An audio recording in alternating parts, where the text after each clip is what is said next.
Conceptual BJJ, today we're going to be going over breaking posture from closed guard, specifically for no gi, on how to break their posture and how to get your offense set up, especially when they're being defensive. So John, if he's trying to posture up, which most people do to pass guard, one thing I want to keep is tension, like pulling my knees to my chest to keep tension.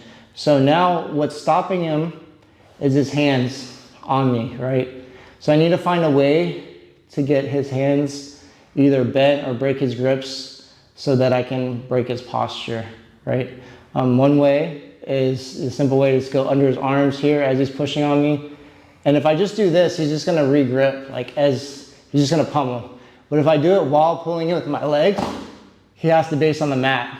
And now I can get a tight overhook and you can start working some offense options. You can go for arm locks, omoplatas. A lot of times they'll have one at the chest here, especially in gi.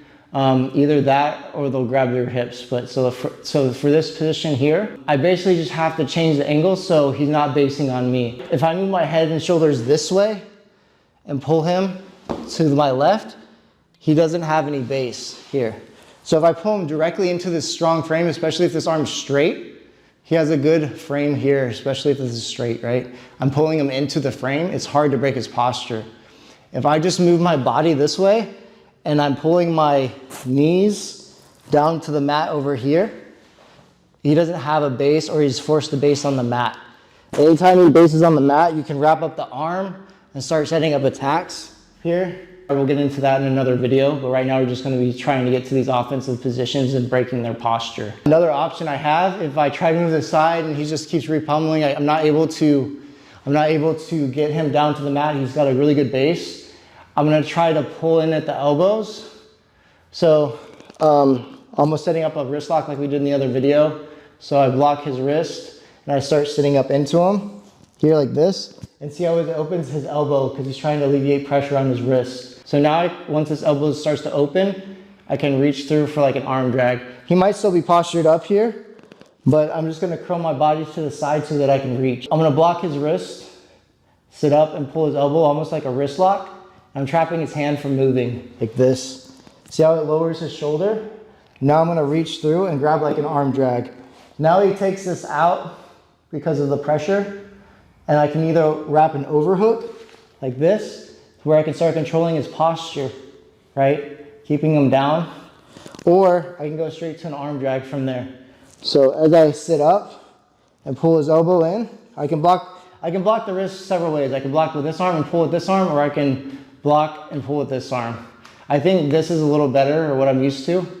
So I'm sitting up into his wrist like this, makes him open his elbow, and now I reach through. If you bring this arm across, immediately we can go to an arm drag position here. And now it depends on his reaction, whether we take the back, if his head's low, if his head comes up, we can sit through and go for arm locks.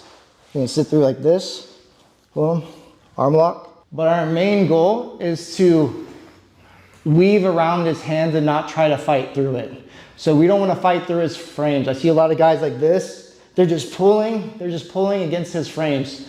You don't want to do this. You want to use your legs to pull and pummel through his frame. So even people that start pummeling through the frames, they don't have any pulling pressure and they end up in this patty cake like this where he constantly has space. So if I climb my legs on his back a little bit and pull in, as I'm doing that, now he doesn't have an option, but he has to almost base on the floor to keep his face from falling, right? So we can start breaking his posture that way. So rather than just trying to pull the frames, remember, go around the frames, keep pulling with your legs. You can also, if his frames are a little too strong, so try to open his elbows here by attacking a wrist lock, basically. But you most likely won't get the submission, but it'll get him to open his elbow, okay? So I'm here, I'm sitting up, pulling his elbow. As he opens his elbow, I start to drag. You have arm lock opportunities. You have back take, arm drags, pendulum sweeps, a lot of different options from here that we'll show in another video. But I want to get you guys used to getting past their frames. So he's here, I'm pummeling in. You can pummel in with your elbow too, here like this. If I just go like this, he's going to re-pummel. If I pull in with my legs, different story. And I can immediately pull him in, and now he tries to posture back up. It's really hard. Okay, I can control his posture a lot better here. Also, it's like good for self-defense. He tries to punch me or something, it's really hard. This arm's blocking. He tries to pull up under, I can block with this arm. You know, he tries to headbutt me, I can grab his head.